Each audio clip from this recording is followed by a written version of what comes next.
રાજકોટના પડધરીની અંદર પુલના થયા બે કટકા। સરપદડ ગામની અંદર નવા પુલના બે કટકા થઈ ગયા। શુક્રવારે વરસેલા વરસાદથી પુલનો કેટલોક ભાગ જમીનદોસ્ત થઈ ગયો। અલગ અલગ 8 થી 10 ગામને જોડતો આ પુલ તૂટી ગયો। બાજુમાં નવો પુલ હોવાથી વાહન વ્યવહારને કોઈ અસર નહીં। ભારે વરસાદથી 50 વર્ષ જૂનો પુલ અહીં ધરાશાયી થયો છે। દ્રશ્યોમાં જોઈ શકાય છે જે પુલ છે 50 વર્ષ જૂનો છે અને તે વચ્ચેથી તૂટી ગયો છે।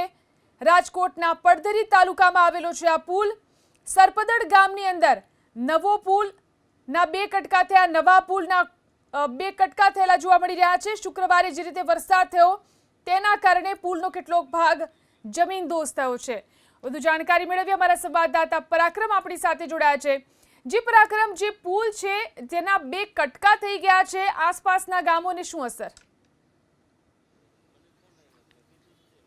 ચોક્કસ ગઈકાલે ખૂબ જ ભારે વરસાદ પડ્યો। લોધિકા અને પડધરી તાલુકાના 15 કરતા વધારે ગામડાઓમાં 6 થી 7 ઇંચ જેટલો વરસાદ પડ્યો અને જે ડોંડી નદી છે એ બતાવવાનો પ્રયાસ કરીશું। ડોંડી નદી પરનો આ 50 વર્ષ 45 થી 50 વર્ષ જૂનો પુલ ગઈકાલે ધરાશાયી થયો। જે નવો પુલ છે એ 10-12 વર્ષ પહેલા જે બનાવવામાં આવ્યો છે અને આ જે જૂનો પુલ છે એના બે ભાગ થઈ ગયા છે। આ દ્રશ્યો આપણે બતાવવાનો પ્રયાસ કરીશું। ગામના સરપંચ આપણી સાથે છે, આપણે એમની સાથે વાત કરીશું। બ્રિજેશભાઈ, શું પરિસ્થિતિ છે? પરિસ્થિતિ એવી છે, આ જૂનો પુલ હતો એ તૂટી ગયો છે અમારે ડોંડી નદી ઉપરનો, અને તાત્કાલિક રિપેર થાય, ડિમોલિશન થાય એવી વ્યવસ્થા કરવા। બરોબર, રજૂઆત કોઈ જિલ્લા પંચાયત ના, તાલુકામાં આપણે રજૂઆત કરી હતી ટીડીઓ સાહેબને પહેલા। કોઈ જાનહાનિ કાંઈ? ના, કોઈ જાનહાનિ થઈ નથી। પુલ ચાલુ હતો કે બંધ હતો? ઓમ ચાલુ જ હતો પુલ તો, હમણાં થોડોક ઓલો ડેમેજ થઈ ગયો એટલે બંધ કર્યો હતો પુલ અઠવાડિયા પહેલા। ગામના કોંગ્રેસના આગેવાન શૈલેષભાઈ, તમે શું કહેશો?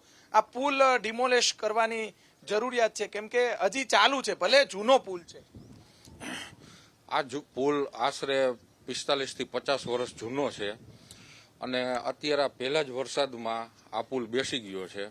તો મારી સરકારશ્રીને અપીલ છે કે શક્ય હોય એટલો વહેલો આને ડિમોલેશન કરે। અને બાજુમાં પણ અત્યારે અમારો નવો પુલ બનાવેલો છે, એ નવો પુલ પણ નીચો છે અને પાછળ 21 ગામને જોડતો આ રોડ છે અને 21 ગામ વાળાને રાજકોટ જવા માટે ફરજિયાત અહીંયા આવવું પડે।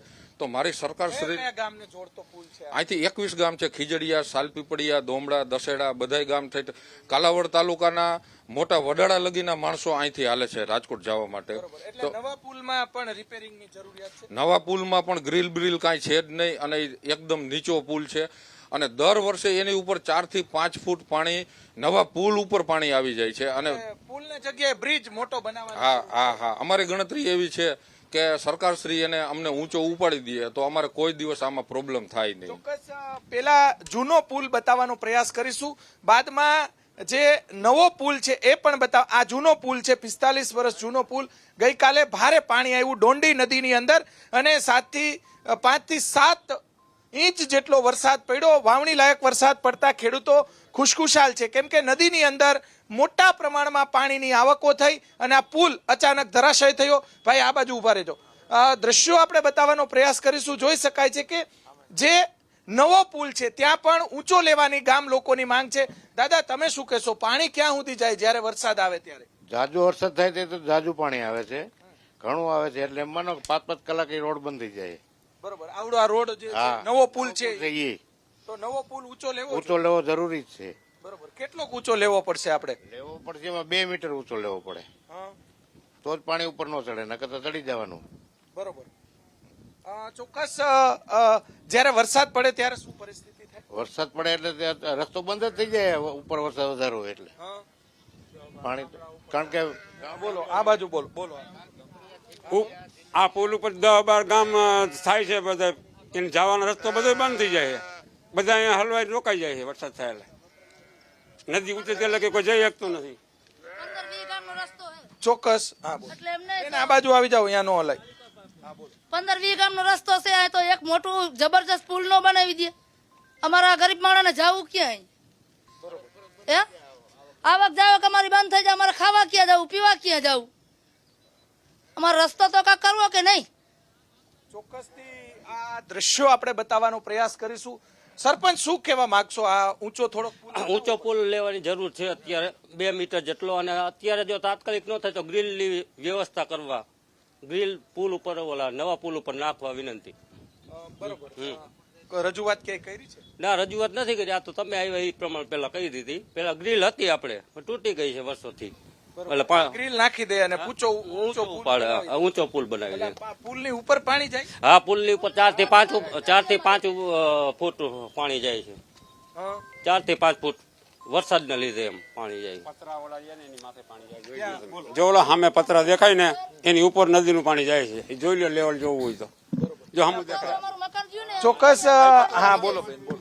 અમારું મકાન જ્યું ને એની અંદર પાણી ગરી જાય છે. અમારા બાલ બચ્ચા ગાભા લઈને અમે ભાગી જઈશ, છોકરા સાબરા અમે લઈને વયા જઈશ, દાણા ને બધું અમારું લોટ પાણી બધું પલળી જાય, અંદર ઘરમાં પાણી ગરી જાય. તો સરકાર અમને એટલી સહાય તો કે પલટ તો દે કે ન દે? પણ એમ નહીં, આ તમે નદી કાંઠે રહ્યો છો તો એ તો પાણી તો ઘરી જ જાય ને બેન. ગરી જાય પણ કાંઈક સરકારને તમારો પલટ તો દેવા પડે ને.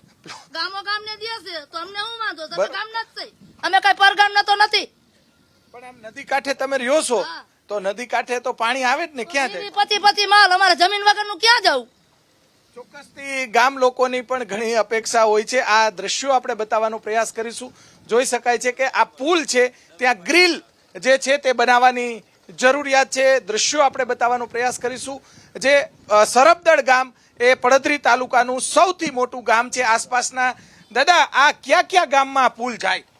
પુલ જાય જો અહીંથી તમને મોટા ખીજડીયા, દિલરિયા, સાલપીપળિયા, પછી ડોમડા, દહેડા, સગારિયા, છેલ્લી ઘોડી, વટલી ઘોડી, જુવાનપર, મોટા વડાળા જાય છે, વિસામણ જાય છે, દસેડા જાય છે, ઘણા ગામ આવે આમાં. દિલરિયા હે, રાદડ, ઈદળ, તો પછી ઇટારા. ઉપરથી વધારે ડોંડી નદી આવે તો શું થાય? આ બંધ થઈ જાય? બંધ જ થઈ જાય. આનો સીન લ્યો, આ છતમાંથી પાણી હતું ગયા વર્ષે ને આગલા વર્ષે છત ઉપર પાણી હતું. આ છત ઉપર, અચ્છા, છતની ઉપર પાણી દર વર્ષે એકાદી વાર આવે? એક આવે જ છે દર વર્ષે. એટલે પુલ ઊંચો બનાવો ઊંચો જ બનાવવો જરૂરી જ છે. ભલે ગમે તેથી બનાવે પણ ઊંચો બનાવે. બોલો બોલો. ઊંચો બનાવવો જરૂરી છે, ફરજિયાત. આ તો સરપંચોના આ બાપભાઈ રહ્યા આગલા ગામડાના સરપંચના સહી લઈને મોકલો ને તેને ભાઈ લખીને કે અમારે અહીંયા તકલીફ પડે છે. હવે અટાણે નાના નાના વાડીઓના મજૂર છે એ હેરાન થાય છે. જી તમામનું અહીંયા જ છે અટાણું બંધ થઈ જાય એટલે કેમનું જવાનું એને? જી પરાક્રમ. ચોક્કસથી દ્રશ્યો આપણે બતાવવાનો પ્રયાસ કરીશું. નવો પુલ જે બનાવવામાં આવ્યો છે એ નવા પુલ પણ ઊંચો બનાવવાની ગામ લોકોની માંગ છે, અને સરકાર દ્વારા જે નવા પુલ બનાવવામાં આવે છે સારી બાબત છે, પરંતુ જૂના પુલ છે એમને ડિમોલેશન કરવાની જરૂરિયાત છે. કેમ કે આ પુલ જ્યારે ચાલુ પણ હોય છે, જ્યારે આવી દુર્ઘટના બને ત્યારે કોઈ જાનહાનિ ન થાય તે માટે સરકારે જૂના પુલ જેટલા છે એને ડિમોલેશન કરી નાખવાની જરૂરિયાત છે. જી જી આભાર પરાક્રમ તમામ જાણકારી આપવા માટે.